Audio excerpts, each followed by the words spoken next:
I hope कि अगले साल जब मैं ये वीडियो इस डेट पे बनाऊँ तो मेरे देखने वाले भी और मैं भी फिर से एक दफ़ा ज़वारों में हूँ।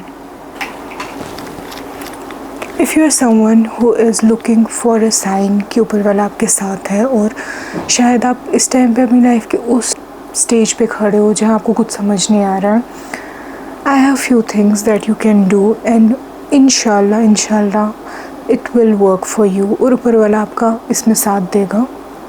सो basically when I was a kid तो मैं हमेशा से जर्नल लिखती थी और मेरा जर्नल ऐसा होता था कि what I want, my to do list और ऐसी चीज़ें जो मैं अपने अंदर चेंज करना चाहती हूँ। सो लाइक अगर मैं आज से 10 साल पुरानी भी कोई डायरी उठाऊँ, the first thing I can find is I want to visit Karbala. मुझे करबला जाना है, मुझे नजफ़ जाना है।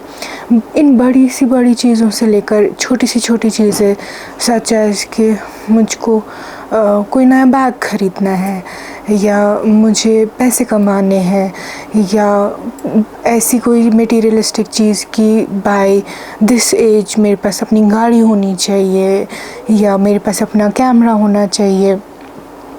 और ट्रस्ट मी, मैंने उस लिस्ट को इतनी दफ़ा लिखा होगा, हर साल लिखा होगा अपनी जर्नल्स में, अपनी डायरीज़ में, इस एक थॉट के साथ कि मैं ये लिख रही हूँ और ये मेरे और ऊपर वाले के बीच में है। It is a form of दुआ एंड राइट नाउ मैं आपको ये बता सकती हूँ कि उस लिस्ट में एट लीस्ट अगर 10 दुआएं थी, 8 कबूल हो चुकी हैं और मैं नहीं जानती हूँ कैसे, मुझे नहीं पता है ऊपर वाले ने किसको क्या वसीला बनाया and it just happened. But somehow जब मैं वो किताबें खोल के, वो डायरीज़ खोल के अभी भी पढ़ के देखती हूँ तो मुझे रियलाइज़ होता है कि उस टाइम पे मेरे अंदर अकीदा और ईमान इतना ज़्यादा था कि कोई सेकंड थॉट था ही नहीं कि कैसे होगा। मतलब ये मैं आपको तब की बात बोल रही हूँ जब मैं 6th में थी, जब मैं 5th में थी। उस एज में वो अकीदा होना कि हो जाएगा, सब कुछ मिल जाएगा, सब पॉसिबल है, जब आपके जेब में लिटरली 10 रुपये भी नहीं है और आप इतने छोटे हो कि आप पैसों को उस तरीके से लेते भी नहीं हो, उस तरीके से सोचते भी नहीं हो। Till I was in my bachelors, उस टाइम से जब से मुझे लिखना आया है तब से लेकर अपने बैचलर्स तक मैंने कंसिस्टेंटली हर साल ये to do list, what I want to change in myself लिखा है कंसिस्टेंटली। एंड अपने आप को 15 साल पहले अगर मैं कोई चीज़ समझा सकती तो वो एक चीज़ होती कि जो भी हो ज़िंदगी में, whatever comes, just keep building that connection with Allah, क्योंकि वही एक चीज़ है जिसने मुझे यहाँ तक लाया है। मुझे नहीं पता है मेरे वसीले कैसे बनते गए, मुझे नहीं पता है कि हर चीज़ किस तरीके से इवॉल्व होती गई। मतलब my childhood had been very beautiful, लेकिन स्कूलिंग मेरी बहुत सारे स्कूल्स में हुई। सो उसकी वजह से समहाउ मैं कभी फ्रेंड्स नहीं बना पाई, या may be because I was a introvert और मेरी कन्वर्सेशंस में जो इंटरेस्ट है वो लोगों से मुख्तलिफ है। मुझे ऐसी बातें करना ज़्यादा पसंद है जिसमें हम फ्यूचरिस्टिक बातें कर रहे हों, जिसमें हम ऊपर वाले की बात कर रहे हों, जिसमें हम ऐसी बात कर रहे हों जो ऊपर वाले से कहीं ना कहीं आपको कनेक्ट करे। कि डू यू नो ऐसा हुआ था, मुझे लगता है कि this is a sign from Allah. मतलब इस तरीके की बातें करने वाले दोस्त आपको बहुत कम मिलते हैं और इसकी एक बहुत बड़ी वजह ये भी है क्योंकि मैंने बहुत सारे स्कूल्स चेंज किए थ्रू आउट। बट उस टाइम पे मेरे लिए वो एक स्ट्रगलिंग टाइम था, बिकॉज जब आप अपने चाइल्डहुड में होते हैं, अपनी टीनेज में होते हैं और आपके पास दोस्त नहीं होते हैं, that is very frustrating and annoying state to be in.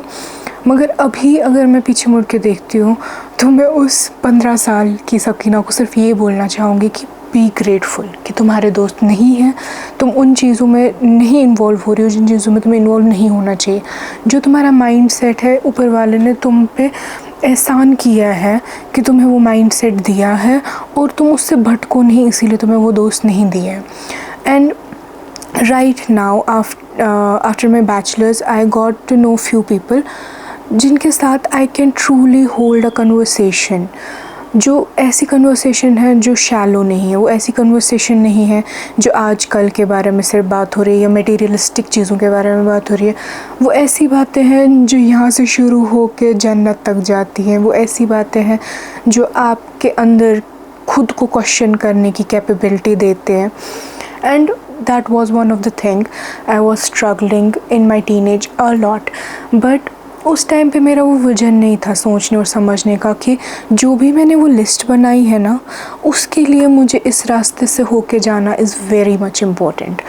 I thought just कि maybe because I am the black and white kind of a soul, I am that vintage kind of human कि जो हर चीज़ में ये सवाल करता है कि सवाब है कि गुनाह है, सही है कि गलत है, मम्मा से पूछ के आऊँ। तो इसीलिए मेरे लोग जो हैं दोस्त नहीं बनते हैं। मगर वो ऊपर वाले का एक वे था मुझे उस सफ़र के लिए रेडी करने के लिए जो मैंने उससे मांगा था। He was just making me ready to face the world in the best way possible. I will tell you one thing, जो भी चीज़, चाहे वो गाड़ी ख़रीदना हो, कैमरा ख़रीदना हो, लैपटॉप ख़रीदना हो, ज़ियारत पे जाना हो, उम्रा पे जाना हो, हर चीज़ छोटी से छोटी, बड़ी से बड़ी, दुनिया ही, स्पिरिचुअल, हर चीज़ ऊपर वाले ने मेरे लिए ऐसे लिखी जिस चीज़ को मैं सपने में भी नहीं सोच सकती थी। अभी अगर मैं सोचती हूँ तो मैं सोचती हूँ कि मैंने ये पैसे लाए कहाँ से, ये वसीले बने कैसे, ये कैसे पॉसिबल हुआ। मैं आपको एक स्टोरी बताती हूँ। एग्जैक्टली जून में 2023 में जब ज़ियारत की बात हुई, it was just like a miracle. एक ग्रुप था जिसको निकलना था 5 दिनों के बाद। उस ग्रुप में फॉर इंस्टेंस 30 लोगों की वैकेंसी थी और 30 के 30 बुक हो चुके थे, लेकिन एंड टाइम पे एक बंदा जो था वो बीमार हो गया या उसकी कुछ ऐसे सर्कमटेंसेस हुए कि वो नहीं जा पाया। और इस ग्रुप के साथ मेरी कज़न सिस्टर जा रही थी और वो हमारे यहाँ इजाज़त मांगने या मिलने आए थे ज़ियारत से पहले। और ऑल ऑफ सडन मेरे भाई ने मुझे बोला कि तुमको जाना है। तो मैंने बोला कैसे पॉसिबल होगा, मेरी बुकिंग्स हैं, मेरा कॉलेज, मेरा यूनिवर्सिटी है, 5 दिन है जाने में। उसने बोला तुम्हें जाना है?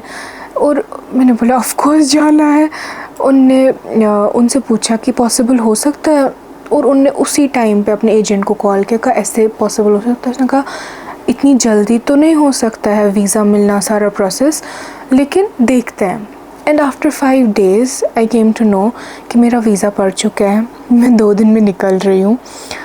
और ये सब कुछ किस तरीके से पॉसिबल हुआ ना, मुझे अभी भी समझ नहीं आता। मुझे ऐसा फ़ील होता है कि शायद मैंने वो सपना देखा। मैं उस चीज़ को अभी भी मैं उसको प्रोसेस नहीं कर पाती हूँ। और अगर मैं अपने आप को ये 15-10 साल पहले बोलती ना कि तुम ऐसे जाने वाली हो, तो शायद मुझे भरोसा नहीं होता। मुझे लगता था कि मैं एक बुकनी रखूँगी, उसमें पैसे जमा करूँगी और उसके बाद मैं ज़ियारत पे जाऊँगी, क्योंकि मेरे लिए it was like a dream और एक ऐसी चीज़ जो शायद पॉसिबल करने के लिए मुझे बहुत मेहनत करनी थी। और मेरे लिए वो मेहनत कभी भी ऊपर वाले ने पैसे के ज़रिए रखी ही नहीं। मेरे लिए वो मेहनत कभी भी ऐसा नहीं था कि तुम काम करो तो फिर तुम्हारे पास उतना पैसा आएगा कि तुम ज़ियारत पे जाओगी। नहीं, मेरे लिए वो एक अलग किस्म की मेहनत थी कि मैं रोज़ शाम को बैठ के सोचती थी कि आज भी एक काफ़िला निकला, आज भी एक काफ़िला निकला। और आई क्लियरली रिमेंबर उस साल, आई गेस मे बी शायद उसी टाइम पे, दिन के टाइम पे मैंने बहुत रोया। और मैंने ऊपर वाले को बस इतना कहा कि अब मुझसे बर्दाश्त नहीं हो रहा है, अब मैं नहीं ये ले पा रही हूँ। और शाम को ये हुआ कि उनने मेरा पासपोर्ट लिया, बट साथ में ये भी बोला कि उम्मीद ज़्यादा नहीं रखना, पॉसिबल नहीं है होना, क्योंकि 5 दिन है सिर्फ वीज़ा पड़ने में। और मेरा बस ये एक अकीदा था कि मैंने तो पासपोर्ट दे दिया हूँ और पॉसिबल होना ना होना ऊपर वाले की रज़ा है। और वो इस तरीके से हुआ थ्रू आउट कि अभी भी अगर मैं उस चीज़ के बारे में सोचती हूँ ना, मुझे लगता है मेरी ज़िंदगी का सबसे खूबसूरत टाइम, मेरी एक ऐसी दुआ कबूल हुई जो मैंने थ्रू आउट, मतलब जब से मुझे करबला पता चला है, जब से मुझे मम्मा ने करबला के बारे में बोला, तब से मैंने ये दुआ मांगी, क्योंकि मम्मा ने मुझसे बोलवाया है हर दफ़ा कि ऊपर वाले से मांगो कि हम करबला जाए ऊपर वाले। तो थ्रू आउट मैंने इस चीज़ को तस्बीह करके मांगा है। और अभी 3 साल हो गए एग्जैक्टली। मैं 2 अगस्त को ज़ियारत से वापस आई थी और 3 अगस्त को मेरा बर्थडे था। और I still remember that feeling कि वो एक एहसास होना कि टाइमिंग इतनी परफेक्ट है कि जब मैं ज़ियारत करके वापस आ रही हूँ दूसरे दिन मेरा बर्थडे है। So it is like the perfect best gift कि एक इंसान को मिल सकता है जिसको उसने थ्रू आउट जब से उसकी ज़बान आई है तब से मांगा हो। और अभी भी मेरे लिए वो फीलिंग ऐसी है जैसे वो अभी अभी हुआ है, just now. Still I feel कि मैं ज़ियारत पे जाके शायद वो पूरी तरीके से जी नहीं पाई, क्योंकि मुझको रियलाइजेशन ही नहीं हो रही थी कि ये सच में हो रहा है। But today I am reviving that thing in my self कि मैं फिर से अपनी लिस्ट बनाना शुरू करूँगी, क्योंकि मुझे ये चीज़ रियलाइज़ हो गई, उम्रा ज़ियारत ऐसी जगह है, ऐसी चीज़ है जो आपका मकसद है। ऐसा नहीं हो सकता कि आप एक बार ही जाओ और आपके रूह को, आपके दिल को वो सुकून मिले। ऐसा नहीं हो सकता कि आप एक बार ही जाओ, आपके दिल को और आपकी रूह को वो सुकून मिले कि through out you're okay with it. नहीं, आप जब एक बार ही जाते हो ना तो आपकी तलब, आपकी प्यास वहाँ जाने के लिए और ज़्यादा बढ़ जाती है। और मुझे एक चीज़ समझ में आई कि जो भी हो, आपकी ज़िंदगी का मकसद ही सिर्फ इतना होना चाहिए, क्योंकि उसके अलावा कोई भी ऐसी चीज़ नहीं है, कोई भी ऐसी जगह नहीं है जहाँ पे आपको ज़िंदा फील होगा, जहाँ पे आपको सुकून फील होगा, जहाँ पे आपको ऐसा सच में लगेगा कि आप इस जगह से बिलोंग करते हो। आई डोंट नो ये वीडियो कितनी लंबी बनी। I can still talk for hours. मतलब सिर्फ नजफ़ में पहली बारी लैंड करना, पहली बारी मौला अली का रोज़ा देखना, मतलब वो एक ऐसी फीलिंग है जिसके लिए मैं अपनी पूरी ज़िंदगी, अपना सब कुछ दे सकती हूँ उस एक मोमेंट को वापस जीने के लिए। जब आप मौला अली के रोज़े में जाते हो ना तो एक अजीब सी कैफियत होती है। ऐसा फ़ील होता है कि आप यहाँ से बिलोंग करते हो। ऐसा फ़ील होता है कि आपको किसी ने इतनी ज़ोर से हक किया और बोला कि मैं आपका वेट कर रहा था। आई डोंट नो कि हो सकता है हर ज़वार का अलग एक्सपीरियंस हो सकता है मेरी बात आप लोगों को समझ नहीं आ रही हो सकता है कि आप मेरी बात को बहुत अच्छी तरीके से समझ रहे हो। मेरे लिए वीडियो बनाना इसीलिए इम्पोर्टेंट था बिकॉज़ मैं अपने आप को ये रियलाइजेशन वापस देना चाहती हूँ कि अगर एक दफ़ा हुआ तो ये बार बार होना पॉसिबल है। और this is the best time I can promise myself and maybe I can help somebody कि जो इस टाइम पे उस कैफियत से गुज़र रहा है कि अरबाइन का टाइम है और वो नहीं जा पाया। जस्ट मेक श्योर कि अपनी पूरी कोशिश करो, हर दुआ में, हर सांस में ये दुआ मांगो, हर टाइम सिर्फ ये सोचो कि इंशाल्लाह नेक्स्ट मोमेंट, नेक्स्ट टाइम मैं जाने वाला हूँ। छोटी छोटी चीज़ें करो, एक बुगनी रखो जिसमें पैसे डालो। इवन दो अगर आप 1-1 रुपये भी दिन में डाल रहे हो ना, आपका 1-1 रुपये कल को 1 लाख, 2 लाख, 3 लाख कैसे होगा, एग्जैक्ट वो अमाउंट कैसे होगा जिसमें आप ज़ियारत कर पाओगे, वो आपको नहीं पता। वो भरोसा, वो अकीदा आप ऊपर वाले पे छोड़ दो कि मेरे हाथ में सिर्फ इतना है, बाकी आप संभाल लो। मेक श्योर कि अपने हर काम में, अपने उठने बैठने में, अपनी सोच में सिर्फ ये रखो कि इस टाइम पे अगर मैं करबला में होता तो कैसा फ़ील होता, इस टाइम पे मैं नजफ़ में होता तो कैसा फ़ील होता, इस टाइम पे मैं उम्रा कर रहा होता तो कैसा होता। और समहाउ इवन दो आप फिज़िकली यहाँ होंगे, आप मेंटली, आप स्पिरिचुअली हमेशा वहाँ होंगे। और ट्रस्ट मी, शायद 1 साल, 2 साल, 3 साल, लेकिन आप वहाँ पहुँचोगे और इंशाल्लाह मैं भी वहाँ पहुँचूँगी फिर से। एंड आई होप कि अगले साल जब मैं ये वीडियो इस डेट पे बनाऊँ तो मेरे देखने वाले भी और मैं भी फिर से एक दफ़ा ज़वारों में हूँ।